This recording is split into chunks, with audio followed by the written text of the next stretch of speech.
Alright, harpoons. That should do it. Now I am ready for the experiment. Yes, I am. Alright.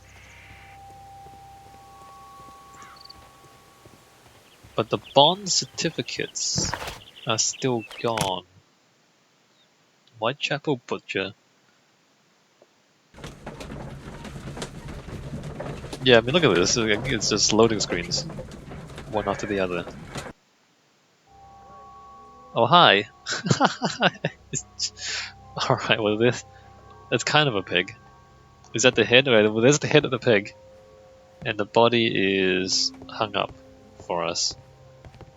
Man, chopping block. Axes. Hi, Watson. Well, here we are in the preparation room. I can't say that I like the smell of it much. What do you intend to do? To indulge myself in a little experiment. The challenge of lancing a pig's carcass with a heavy harpoon. A Underarm. little experiment? Oh, underarm. Stand aside, Watson. This might be dangerous. I am not well practiced in this exercise. Yet. Holmes, you should aim for the mark in order to perform the most reliable test. I really? No, but that's not how. First of all, the cabin's not even this big. He didn't stand back and throw the harpoon. He stabbed it like a spear. He held it and stabbed it at him like a. Anyway, this is ridiculous. All right, hold breath. Oh, serious?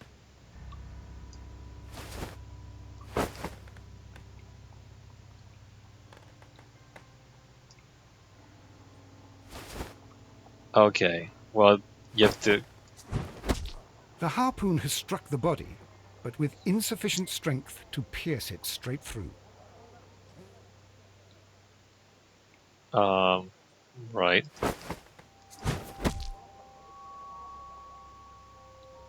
So. Okay, that's. Holmes, you should try to aim better and throw as hard as you can. That was a misclick. That was a misclick.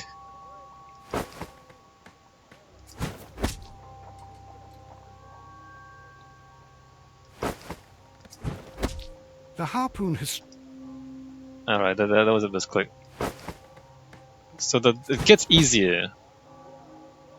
But it's not enough to stab into the wall. This is the best possible result that I could get. Do you see, Watson? Throwing a harpoon and pinning a man to a wall requires either exceptional strength and training or diabolical luck. If it was luck, then it was a chance in 1,000 that night. Well, yes. Let us leave now. All right. But before we go, I suppose I'll have to pay for all these carcasses you've happily mangled. Very well, but please hurry. Of course. You don't have to pay for the whole carcass. You only, like, stabbed one. You can sell the rest of the carcass still. It doesn't have to. Anyway, let's get out of here. Wait a minute. Deduction board. Pin to the wall, strength requirement. Feat of strength. It requires a much greater strength than that of the average man to be able to pierce a man's chest with a harpoon all the way through to the wall. A degree of skill would most likely be necessary. Two men in cooperation might achieve the same result. There's a remote possibility that an unskilled, untrained man could manage it done. Probably not. Feat of strength.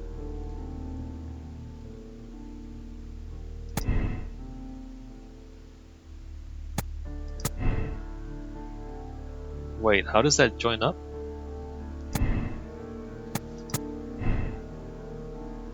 Lucky throw goes somewhere else.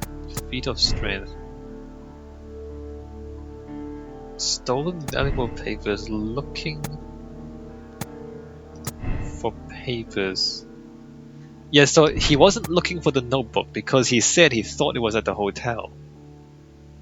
So he was actually looking for the papers.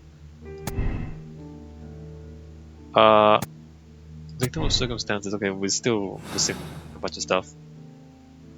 Alright, let's get out of here. Where am I going? Scotland Yard.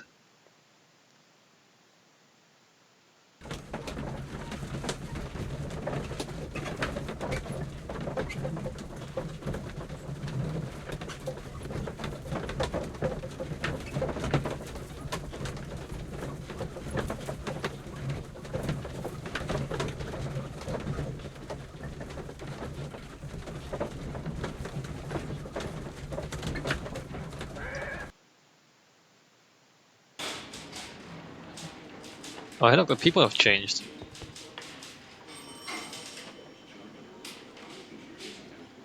Mr. Holmes, I'm glad to see you. As always, what happened? We have a new suspect, Liam Hurtley. I'm thinking that this case will be resolved very quickly now. Interesting. Pray tell. Well, the constable that I left at Woodman's Lee noticed a suspicious individual prowling around during the night. Do you have him here? Yes, he refuses to speak with us, but we'll make him talk. Let us hope so.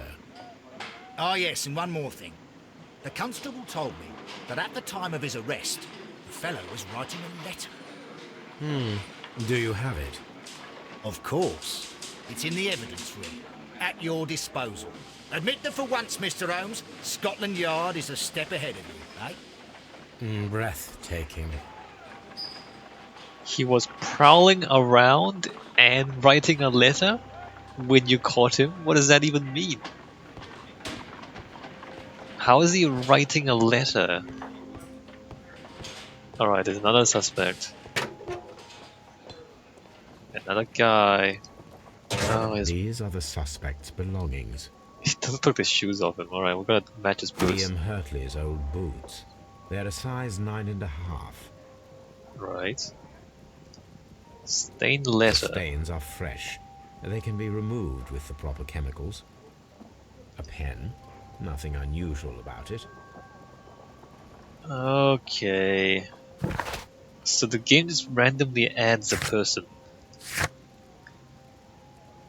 Interrogate new suspect. We're not gonna do that yet. We're gonna match the shoes and then we have to play with the letter. See this traveling back and forth? You just have to constantly load different screens.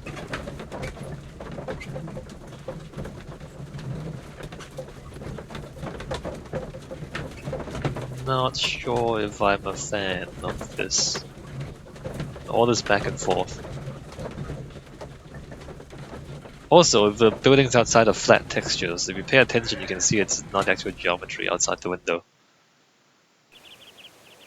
Alright, here we are. Back here again.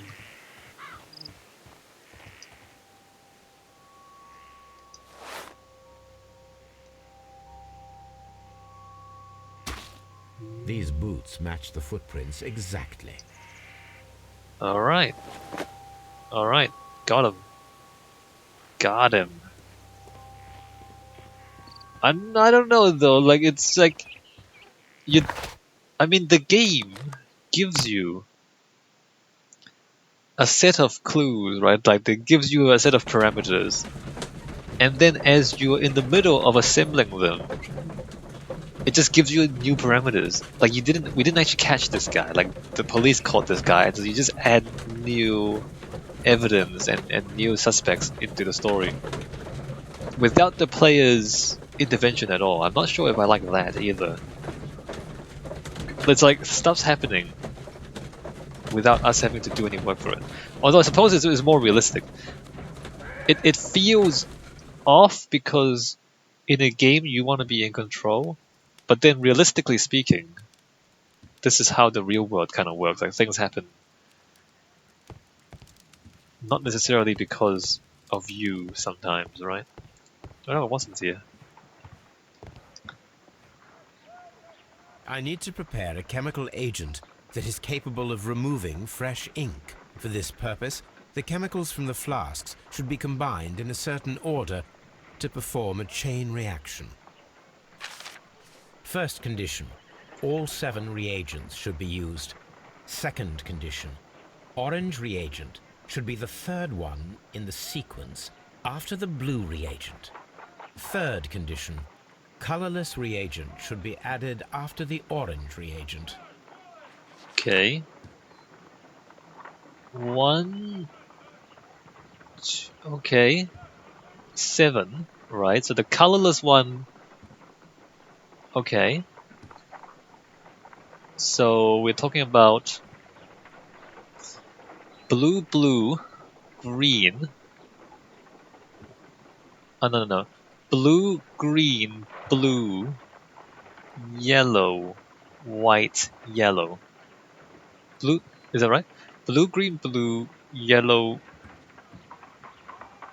blue, blue, green, blue, yellow, white, yellow, white.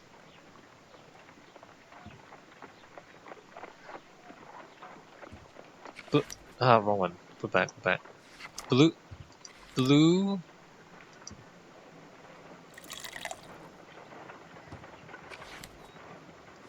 green. If you, I just did that without really explaining what I'm doing. Just you do the puzzle yourself. Because this is like the only sequence where all of this will fit. Because you have to use the white after the yellow. Right, so if you kind of... Should I explain it? I guess I can explain it if you want me to. Alright, before we finish the last one, let me just put this in. Look at the paper. Right? First condition. All Alright, dude, shut 7 up. reagents should be used. Second condition. Orange reagent should be the third one in the sequence after the blue reagent. Third condition. Colorless reagent should be added after the orange reagent. Right. Don't put it back. Anyway, so if we assume that number 1 is blue, blue question mark yellow, but immediately after the yellow there has to be the white. So it's blue question mark yellow white. Now the blue and the yellow needs to be like, there needs to be 2 in the middle, and so then the only space left where you can have a yellow and a white is at the end. So then the blue is 3 before the second yellow, and then the green is the other one. Do you get it? Like that's the only way the clues will fit. I hope that makes sense, but you have to visualize it in your mind. Done. Now I can proceed further. It's a little bit awkward Let us if see you... if the content of this letter sheds a little light upon the mystery. Like if you pay attention, then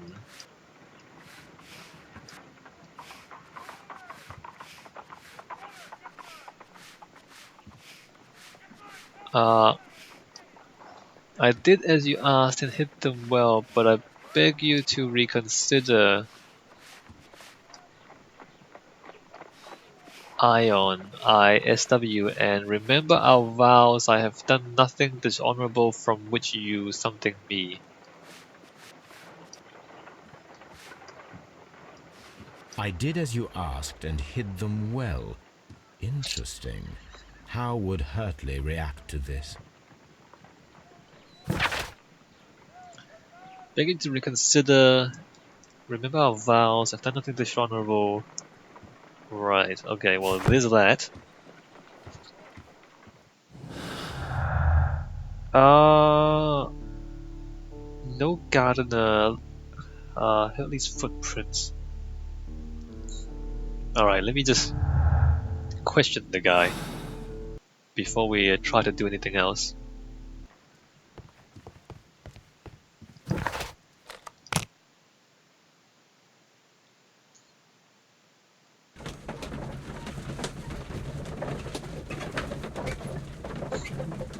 I mean, it's a little bit tricky. It's not that tricky.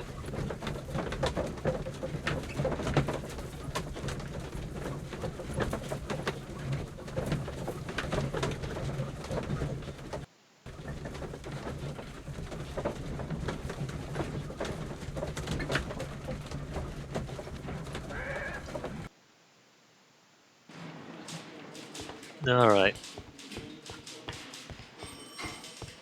Questions? I apparently not here. Wait a minute, what's going on?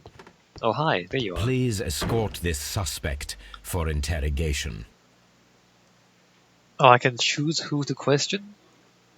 Allow me to introduce myself. My name is Sherlock Holmes.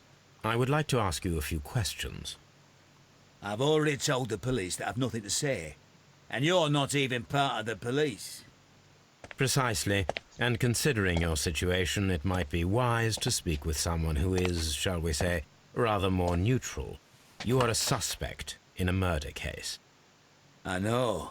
Inspector Lestrade told me. It's ridiculous.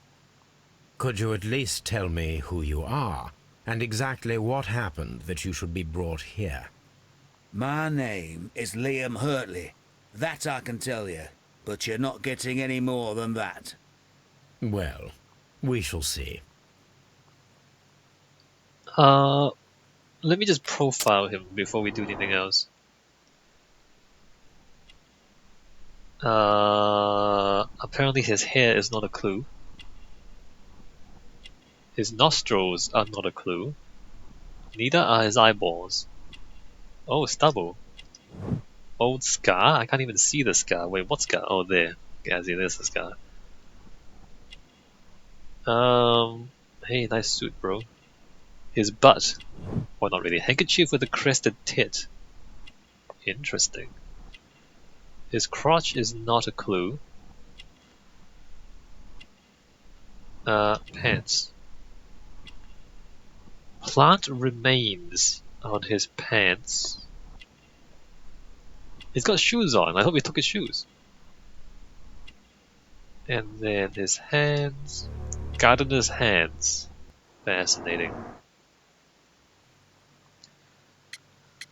Woodman's Lee. Tell me, Mr. Hurtley, what were you doing at Woodman's Lee? Woodman's Lee? I've never been there. Q. Well-kept garden, tobacco's pouch, Pearlie's boots match, boots don't match, ring boots match. The second pair of boots that you had with you when you were arrested perfectly match the footprints found near the cabin where Peter Carey was murdered. Footprints? That's your proof? How many men have boots like mine? That doesn't make me a murderer. Do I have to try that again? Now that your presence at Woodman's Lee has been proven, would you care to explain it? I don't remember. What would I be doing there anyway? Gardener. Well-kept gardener. Because you are the gardener at Woodman's Lee. I'm not. How did you... I observed your hands. They told me that you work with the earth. Small fragments of plants snagged to your trousers indicate that you were mowing very recently. But the most obvious clue presented itself in the bird embroidered on your handkerchief. A crested tit, if I'm not mistaken. All right, you got me. Yes, I am a gardener, and I went there to get my tools. Okay. So tell me, Mr. Hurtley, what did you hide? Hide? What are you talking about? Hurley's letter. I did as you asked, and hid them well. Should I continue? My letter? But the ink? That's impossible. A touch of chemistry, nothing special. Well, you're a smart one. But it's nothing. If you want to know, I was referring to my tools. It was to do with my work, see? I will check that, Mr. Hurtley. That's all for now. Hurtley's stories are false leads, but now I know one thing for certain. I must examine the site where the garden tools are kept at Woodman's Lee. Okay, and we have to go back.